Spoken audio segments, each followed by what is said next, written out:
Hello, Parker. Nice to meet you and congratulations. Hi, Perry. Thank you. Nice to meet you.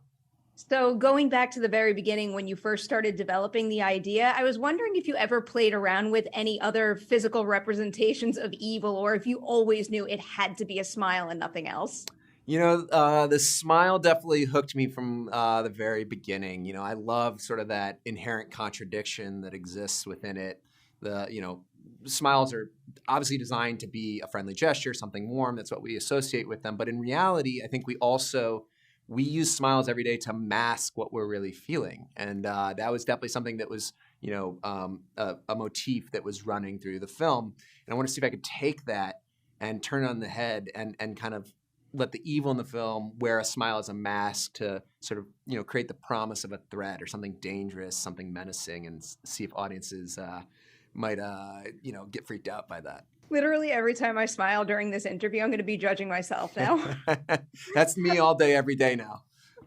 Here's another thing I was curious about because, when we have something like a slasher movie and you have like a Ghostface Michael Jason, it's really easy to obviously name the evil entity. So I was curious, did you ever come up with, a name, whether it was for the evil entity or what it turns a character into when it consumes them? We had some nicknames during production, but for me, for the purposes of the story, it was always really important that we don't define it. We don't stick it in any kind of box because I think that the unknown is always much scarier than when you sort of pull the veil off of it. And I also love the ambiguity that the film is living in. There's something really interesting about taking something so internal and psychological and then something so external and like bombastic and kind of braiding them together until they're kind of indistinguishable. And I'm hoping that, that'll go like the extra distance to get under audiences' skins. I'll warn you, I'm a big old lore nerd, so I got a couple questions later on that you probably won't want to answer. But first, this might sound like a more trivial thing to ask about, but I was really curious about coming up with the title card at the beginning of the movie because I think that might be one of my absolute favorites of the year. Oh, wow. Thank you. I appreciate that.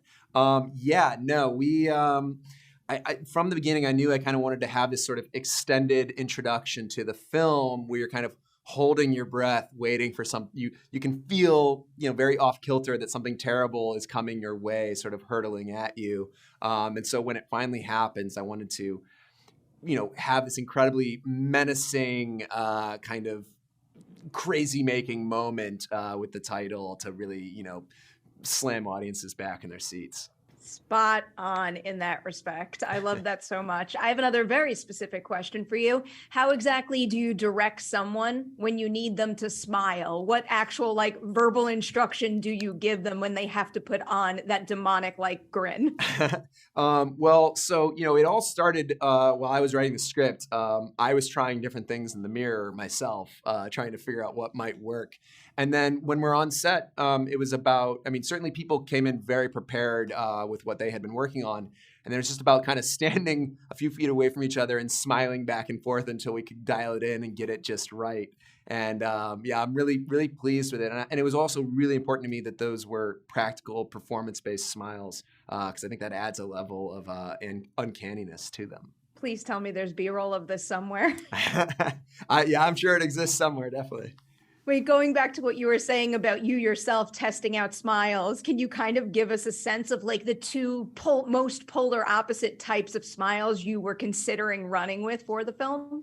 For me, I think that there was, I wanted something that felt frozen and kind of predatory, like an animal in an interesting way, and to remove any sense of humanity and lifelessness from it.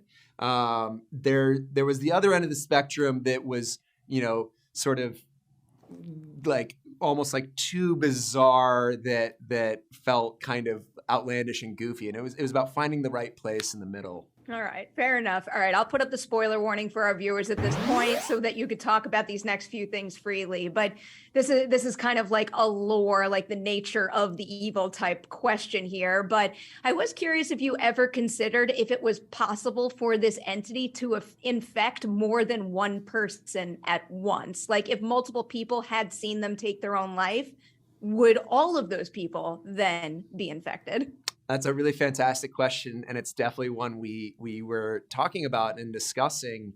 And I think that the evil in the film is incredibly specific, and I think as we start to peel back the layers and learn more of what its intentions are and how it works, I like to think that even by the end of the film, it might still have more surprises in store for us. All right. So speaking of the specificity there, can you tell me a little bit about figuring out which victim sees which individual when they are infected? And were there ever any times when you were like debating on who they should see and when? Yeah, I wanted to hopefully, I think the idea was to find ways to make it really surprising and subverting expectations about how and when the smile was going to appear, and to not let it just be one thing, to constantly be evolving and changing. And it when you realize that it can be a total stranger, or it can be somebody that or somebody who shouldn't even be able to be in the room with you, it really sort of forces the audience to really put their guards up and not trust anything in the film, which was the hope. Here's like the biggest question of the bunch I could ask you about what it means to work with this evil entity. But have you thought much about if there's any possibility of actually being able to beat it, or is it just this vicious cycle that someone is trapped in no matter what they do? It's a good question. I like to think that this thing, it sort of enjoys toying with its victims and being as elusive and slippery as possible. I like to think there probably is a way to beat it, but I don't know. I mean, it's also quite inescapable. Maybe it'll take you a couple more films to figure out what that answer is, so then Smile can become a franchise. We'll see. I'm rooting for you. All right, I'll end with this one here. Of all of the super elaborate, scare or effects heavy set pieces in the film, was there any particular one where on the day while filming, you stopped and thought like, man, this is big. How are we going to pull this off? And then you and the crew rallied and you did it. Yeah, so there's a lot of different moments that I could speak to, but certainly the very end of the film, when we finally get a glimpse of what's kind of been hiding behind the smile this whole time, that was an enormous logistical challenge. It was very important that I knew from the beginning I wanted to do it practically. And I got to work with some legends in that field over at Studio ADI. And, that was an image I had drawn very early on, then worked with a concept artist to take further.